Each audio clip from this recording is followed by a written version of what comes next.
Անկեղծորեն չհասկացա մեղադրողի դիրքորոշումը ինչ էր նշանակում ժամանակը գաք ասենք ժամանակ 7 ամիս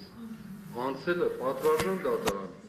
համաշխարհային փորձարու ես տարբեր երկրներում դատական նիստերի մասնակցել եմ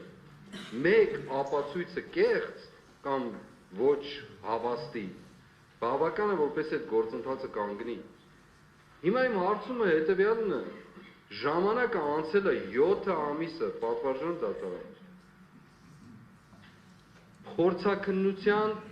ուզում եմ ապացույցը տեսնել ես, որ այս մարդկանց անունները ներառյալ իմը, իմ ազգանունը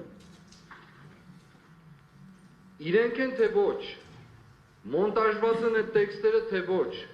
որ գրվածը չի լսվում, 50%-ից ավել գրվածը չի լսվում, այդ չի լսվումները իրանք դիտմամբ են ջնջել,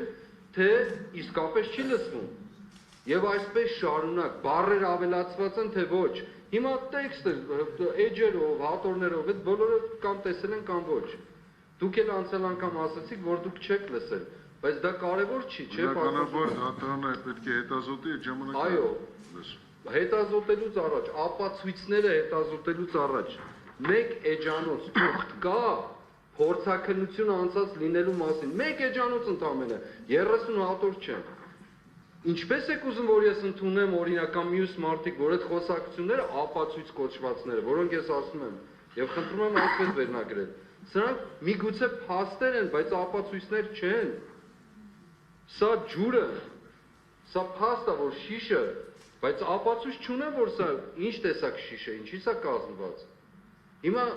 Ես դրա մասն եմ ասում, ինչպես թե ժամանակը գաք ասենք, ժամանակն եկել է, մինչև ապացույցները ներկայացնելը,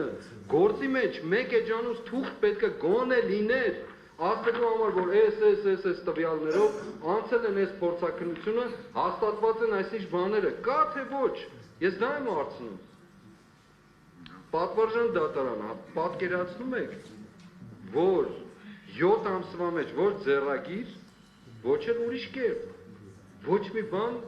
ես գոնե ինձ հասանելի չէ։ Հիմա ես հարցնում եմ հարգարժան մեղադրողներին, այդ էջերով, հատորով, մարդկանց անուններով ներկայացնելը, ինչով է փաստված, օրինակ, ինչ փորձաքննությամբ։ Սա շատ կարևոր հարց է, ես չեմ դադարելու կրկնել։